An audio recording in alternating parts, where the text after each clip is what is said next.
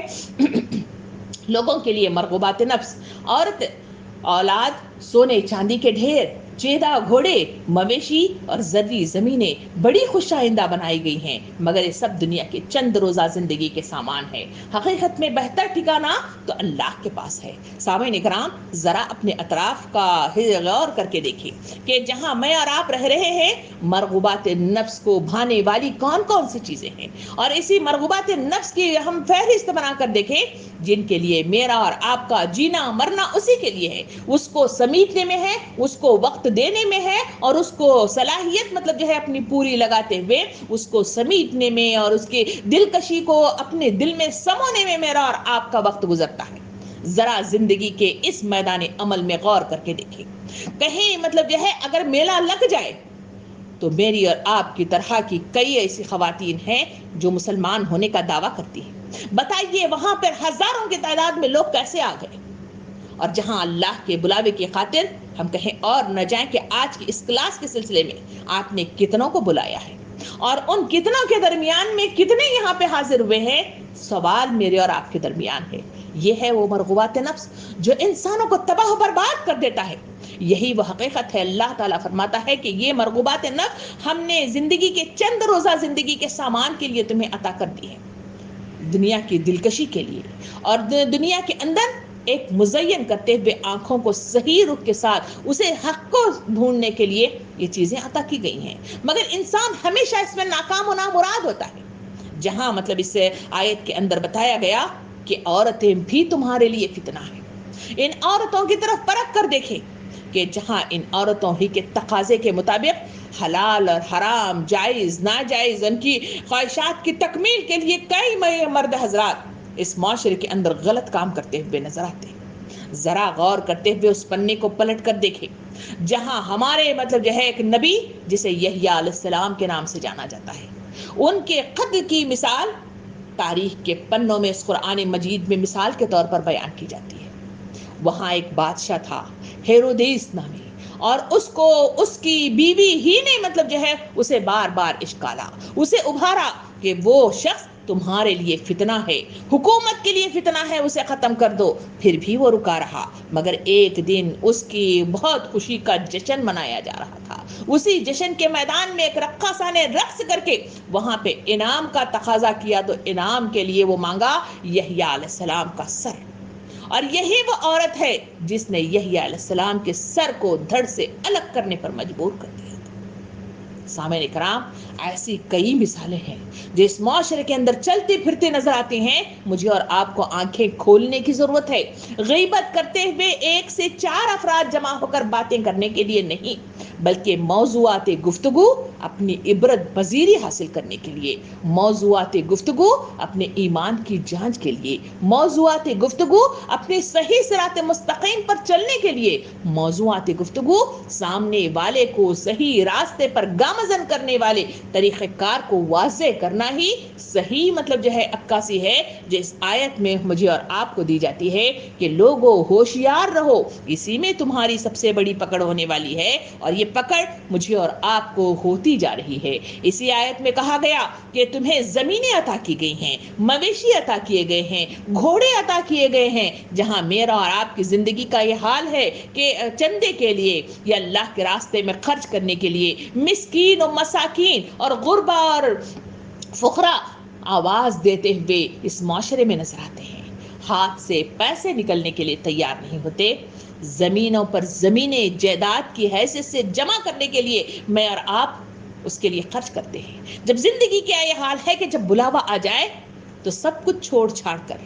نہ جائیداد کام آنے والی ہے، نہ اولاد کام آنے والی ہے، نہ خاتون کام آنے والی ہے، نہ مرغوبات نفس والی وہ اشیاء کام آنے والی ہے، سب کچھ چھوڑ چھاڑ کے جانا ہے۔ مگر پھر بھی انسانوں کی زندگی کا یہ حال ہے کہ نبی کریم صلی اللہ علیہ وسلم نے ارشاد فرمایا کہ انسانوں کا یہ حال ہے کہ اپنے مال سے زیادہ اپنے وارثین کے مال سے محبت کرتے ہیں۔ صحابہ کرام نے پوچھا کہ ایسا کیسے ہو سکتا ہے کہ ہم اپنے مال کے مقابلے میں وارثین کی مال سے محبت کریں؟ آپ صلی اللہ علیہ وسلم نے وضاحت کی، کھایا ہضم ہو گیا، جو پہنا بوسیدہ ہو گیا، جو آگے دے دیا وہ بچ دیا، وہ پیچھے رہ گیا وہ وارثین کا مال ہے۔ تم کہو کہ فلاں اور فلاں کو دو تب بھی وہ وارثین کو جائے گا، اور اگر تم فلاں اور فلاں کو نہ دینے کا تقاضا کرو تب بھی وہ انہی کو جائے گا۔ کیا ہم اس مال سے محبت نہیں کرتے جو بینک میں محفوظ ہے؟ کیا اس مال سے محبت نہیں کرتے جو جائیداد کی شکل میں میرے اور آپ کے پاس موجود ہے؟ سامعین کرام، یہی وہ چیزیں ہیں جو اللہ کے راستے میں خرچ کرنے کا تقاضا کرتی ہے۔ اور صحابہ کرام کا معمول یہ تھا کہ اللہ کے نبی صلی اللہ علیہ وسلم نے اللہ کے دین کے خاطر خرچ کرنے کا تقاضا کیا تو ایک نے باغ دے دیا جس میں 500 بہترین پھلوں کے ساتھ لگا ہوا کھجوروں کے درخت والا باغ تھا، اور اپنی بیوی سے کہا کہ بیوی باہر آ جاؤ۔ وہ ام دردہ کا واقعہ، جہاں ان کی بیوی نے کہا کہ آپ نے جو سودا کیا بہترین کیا ہے، اگر آپ نے اللہ کے ساتھ سودا کیا ہے تو بہترین کیا ہے، ابھی ٹھہریے میں آتی ہوں۔ وہاں باغ سے نکل گئی، اللہ کے راستے میں دے دیا، جنت کی بشارتیں ملی، کامیابی میسر آئی، خبر کی کال کوٹری میں ان کے لیے روشنیاں تھی، وسعت تھی، اور اللہ کی رضامندی تھی۔ سامعین کرام، صحابہ کرام کا معمول تھا کہ اللہ کے نبی صلی اللہ علیہ وسلم نے تقاضا کیا، حضرت ابوبکر صدیق رضی اللہ عنہ نے اپنا پورا مال اللہ کے راستے میں لا کر دے دیا۔ گھر کے لیے کیا چھوڑا؟ اللہ اور اللہ کا رسول۔ حضرت عمر رضی اللہ عنہ نے ہر مال کو آدھا کیا اور اللہ کے راستے میں لا دیا۔ اور ایک مجبور و بے کس، ایک لیبر کلاس صحابہ کرام بھی وہاں پہ موجود تھے، وہ جنہوں نے اللہ کی اس پکار کی خاطر گئے، محنت کی، انہیں کچھ نہ ملا، روتے ہوئے اللہ کے حضور صلی اللہ علیہ وسلم کے پاس پہنچے۔ آپ صلی اللہ علیہ وسلم نے ارشاد فرمایا کہ تم نے جس محنت اور خلوص کے ساتھ وہ کام کیا وہ تم نہ پہنچاؤ صحیح، مگر اجر اللہ رب العالمین نے تمہیں دے دیا۔ ایک شخص ہے جس نے مٹھی بھر کھجوریں صرف اسے میسر آئیں، نبی کریم صلی اللہ علیہ وسلم کے حوالے کر دیا، آپ نے وہ ڈھیر پر ڈال کے کہا کہ سب سے زیادہ اونچائی پر پہنچنے والا صدقہ ہے۔ سامعین کرام، یہ ہے وہ خلوص، یہ ہے وہ للہیت جو مٹھی بھر تھا مگر 100% کامیابی کے ساتھ آزمائش میں پورا اتر گیا، جبکہ اس کے مقابلے میں حضرت ابوبکر صدیق رضی اللہ عنہ اپنے پورے گھر کو لے آ کر ان کے پاس میں اللہ کے رسول کے پاس پہنچا چکے تھے۔ خلوص، للہیت، دل سے کی جانے والی اس ٹیسٹ کا صحیح اس کا جواب اللہ رب العالمین کے آگے کامیابی کے دہانے پر پہنچنے میں اہم کردار ادا کرتا ہے۔ سامعین کرام، آگے بڑھیں، جہاں مجھے اور آپ کو اسی آزمائش کے سلسلے میں سورہ توبہ کی آیت نمبر 24 پکار کر کہہ رہی ہے اور اپنے آپ کو جانچنے کا تقاضا کر رہی ہے۔ آئیے اس کا ترجمہ سنتے ہیں۔ اللہ رب العالمین ارشاد فرماتا ہے، اگر تمہارے باپ، تمہارے بیٹے، تمہارے بھائی، تمہاری بیویاں، تمہارے عزیز و اقارب اور تمہارے وہ گھر جو تم کو پسند ہے، تم کو اللہ اور اس کے رسول اور اس کی راہ میں جہاد سے زیادہ عزیز ہے، تو انتظار کرو یہاں تک کہ اللہ اپنا فیصلہ تمہارے سامنے لے آئے۔ سامعین کرام، اس آیت کی روح سے ذرا اپنے دل کا جائزہ لے کر دیکھیں، کیا میرے اور آپ کے گھر میں سب سے زیادہ اہمیت باپ کی نہیں ہے کہ ان کے احکامات اگر وہ غلط بھی ہیں تو صحیح غلط عقائد کو اپناتے ہوئے اس معاشرے کے اندر جو بدعات رونما ہے، کیا وہ انہی کی اہمیت نہیں ہے؟ ذرا غور کر کے دیکھیں کہ بچوں ہی کے خاطر ہم آزمائش میں مبتلا نہیں ہوتے؟ کیا ہمارے لیے ہمارے بھائی، ہماری بیویاں اور ہمارے شوہر اور ہمارے عزیز و اقارب اتنے عزیز نہیں ہے کہ وقت مجھ کو نہیں بندگی کے لیے، بندگی چھوڑ دی زندگی کے لیے؟ کیا یہی پکار کے ساتھ میں اور آپ انہیں خوش کرنے کے لیے، ان کی تمنائیں پورے کرنے کے لیے، ان کے تقاضوں کو سوچنے کے لیے، اور وہ کیا کہیں گے؟ اگر میں برقع پہنوں تو خاندان کیا کہے گا؟ اگر میں فلاں دین کا کام کروں تو کیا کہے گا؟ اگر یہ عید نہ کروں تو لوگ کیا کہیں گے؟ معاشرہ کیا کہے گا؟ یہی سوچ کی بدولت میں اور آپ کہیں شرک کرتے ہوئے نظر آتے ہیں، کہیں بدعات کرتے ہوئے نظر آتے ہیں، کہیں غلط روی کرتے کرتے ہوئے نظر آتے ہیں، کہیں زیادتی کرتے ہوئے نظر آتے ہیں، کہیں اللہ کے احکام و ہدایات کو نظر انداز کرتے ہوئے نظر آتے ہیں، کہیں زندگی کا یہ حال ہے کہ اللہ کی پکار مجھے اور آپ کو دن بھر میں کئی مرتبہ دی جاتی ہے، مگر میں اور آپ بہانہ کرتے ہوئے اسے کل پر ٹال کر اسے ہٹا دیا جاتا ہے۔ کیا ایسا نہیں ہے؟ اللہ رب العالمین مجھے اور آپ کو پوچھتا ہے، دل ہلا دینے والی کیفیت کے ساتھ پوچھتا ہے کہ لوگوں، اگر یہی چیزیں تمہارے لیے عزیز تر ہے تو پھر تم انتظار کرو۔ انتظار کی گھڑی جب ختم ہوگی، یا تو موت کی شکل میں دبوچ لی جائے گی، یا تو پھر اللہ رب العالمین کوئی ایسا جھٹکا لگا دے گا جو ابھی ہم ہل کر ابھی صحیح بھی نہیں ہوئے ہیں۔ وہ ہے کرونا وائرس، جو ایک ایسے جھٹکے کے ساتھ پوری دنیا کو اس نے گھیر لیا کہ ہم نے دیکھا یہاں اپنے غیر سب ایک ہی صف میں کھڑے ہو گئے، محمود و ایاز، نہ کوئی بندہ رہا اور نہ کوئی بندہ نواز۔ اسی مصداق میں پوری دنیا جھجتی رہی، سوری دنیا تباہی کے دہانے پر پہنچ گئی، اور دنیا کے ہر کونے میں ہر مذہب کے لوگ، ہر رنگ کے لوگ، ہر قبیلے کے لوگ، اور ہر زبان کے لوگ، اور ہر قبیلے والے لوگ، سب کے سب اس میں تکلیف میں شامل حال نظر آئے۔ مجھے اور آپ کو یہ پکار کر آیت کہہ رہی ہے، لوگوں، اللہ کی پکڑ کب آئے گی ہمیں نہیں معلوم، اور اتنی خاموشی سے وارد ہوتی ہے کہ انسان ہل کر رہ جاتا ہے، اور کوشش کے باوجود وہاں سے نکل بھی نہیں پاتا۔ کیا ہم نے اور آپ نے وہ اس دور کو نہیں دیکھا جہاں دعائیں کرتے ہوئے زبان تھک رہی تھی، ان للہ پڑھتے ہوئے زبانیں تھک رہی تھی، اور دل غم سہتے سہتے اس کا برا حال ہو گیا، مگر پھر بھی اس کے باوجود کیا میرے اور آپ کے دل ہلا دینے کے لیے کیا وہ حالات، وہ بیماری اور وبا کافی تھی؟ کیا میرے اور آپ کے دل ہل گئے؟ کیا میں نے اور آپ نے اس ٹیسٹنگ پیپر میں جانچ پڑتال کی کہ ہاں، یہ چیزوں کو میں نے اتنی اہمیت دے دی جس کے نتیجے میں پکڑ لازماً اللہ رب العالمین کی طرف سے آئی، اور اس پکڑ کے نتیجے میں تباہ ہو سکتی ہوں، اس وجہ سے مجھے اب صحیح ہونا چاہیے۔ کیا یہ سوچ میرے اور آپ کے دل میں پیدا ہوئی؟ اگر نہیں ہوئی ہے تو یقین جانیے کہ اللہ رب العالمین صرف نام کی بنیاد پر، صرف ایمان لانے کے خیالی پلاؤ کی بنیاد پر جنت نہیں مل سکتی، اور یہ جنت کے لیے کسی کے لیے تقاضا کرنا، دعا کروانا یا دعا کرنا ایک بے خوفیت کی مثال ہے۔ سامعین کرام، انسان کو جنت میں جانے والا انعام حاصل کرنا ہے تو یہ بڑا مہنگا ہے، اس کے لیے جہد کی ضرورت ہے، اس کے لیے محنت کی ضرورت ہے، اس کے لیے جان فشانی کی ضرورت ہے۔ قرآن مجید مجھے اور آپ کو ابراہیم علیہ السلام کی مثال دیتا ہے، جہاں ابراہیم علیہ السلام کو کیسے کیسے حالات سے جانچا گیا، ان کے خاندان کے رشتوں کو ان سے چھین لیا گیا،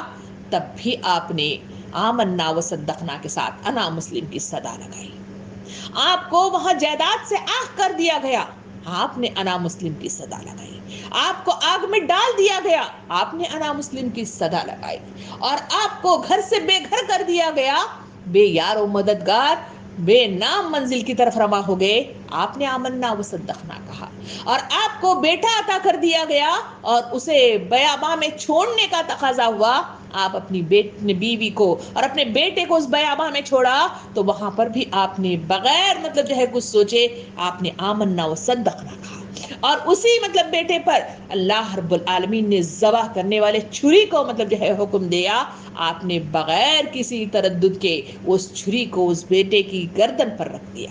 یہ وہ ادائیں ہیں جس کے نتیجے میں اس شخص کو اللہ رب العالمین نے اس نبی کو خلیل اللہ کا لقب دیا، اور انہیں جنت انعام کا پیغام دیا۔ سامعین کرام، ایسی ہوتی ہے جنت، ایسی ہوتی ہے محنت، اسی ڈسٹنکشن کے ساتھ کامیاب ہونا کہتے ہیں، اسی کو اللہ کا محبوب بندہ بننا کہتے ہیں، اسی کو متقی اور پرہیزگار بننا کہتے ہیں، اسی کے لیے جہد کی ضرورت ہے، محنت کی ضرورت ہے، جان فشانی کی ضرورت ہے، اور اسی لیے اللہ رب العالمین ٹیسٹ کرتا ہے، جو ہم نے کل تفصیلات کے ساتھ مختلف آیتوں میں دیکھا کہ اللہ دیکھنا چاہتا ہے کہ تم ثابت قدم ہو یا نہیں ہو، اللہ تعالیٰ دیکھنا چاہتا ہے کہ تم جافشانی کرتے ہو یا نہیں ہو، اللہ تعالیٰ دیکھنا چاہتا ہے کہ تم سچے ہو یا جھوٹے ہو۔ یہی وہ ٹیسٹنگ پیپر ہے جو مجھے اور آپ کو اس دنیا میں ادا کرنا ہے، اور اسی ٹیسٹنگ پیپر کے لیے مجھے اور آپ کو یہاں پہ بھیجا گیا ہے۔ سامعین کرام، ذرا آگے ان پنوں میں اسی سورے کا بھی ذرا مطالعہ کر کے دیکھ لیں جسے سورہ انبیاء کے نام سے جانا جاتا ہے۔ سورہ انبیاء آیت نمبر 83 میں اللہ رب العالمین مجھے اور آپ کو مخاطب ہو کے کہتا ہے، اللہ رب العالمین نے فرمایا کہ ایوب علیہ السلام کی اس حالت کو یاد کرو جبکہ اس نے پروردگار کو پکارا کہ مجھے یہ بیماری لگ گئی ہے اور تم رحم کرنے والے لوگوں میں سے زیادہ رحم کرنے والا ہے۔ رب العالمین مجھے اور آپ کو اس نبی کی مثال دیتا ہے جسے اللہ رب العالمین نے سارے خاندان کو اس سے چھین لیا، حتیٰ کہ بیوی کو بھی چھین لیا، اور زندگی کا یہ حال بتایا کہ وہ اکیلا تنہا ایک ایسی بیماری جس میں کیڑے پڑے ہوئے تھے اور وہ کیڑے جسم کو کھاتے چلے جا رہے تھے، اور جس کی درد کی شدت قرآن مجید ایوب علیہ السلام کے صبر کی مثال دیتے ہوئے دیتا ہے۔ کبھی میں نے اور آپ نے اس قرآن مجید کو اس منشور کے حساب سے کسوٹی کی حیثیت سے اسے اس طرح پڑھا؟ کیا ہم نے اس کے ذریعے سے اپنے نام اعمال کو جانچنے پرکھنے کی کوشش کی، یا پھر اسے کہانی کنتوں کی شکل میں اس کو ہم نے پڑھ لیا، یا پھر کہانی کی شکل میں بچوں کو سنانے کے لیے ہم نے اس کو یاد کر لیا،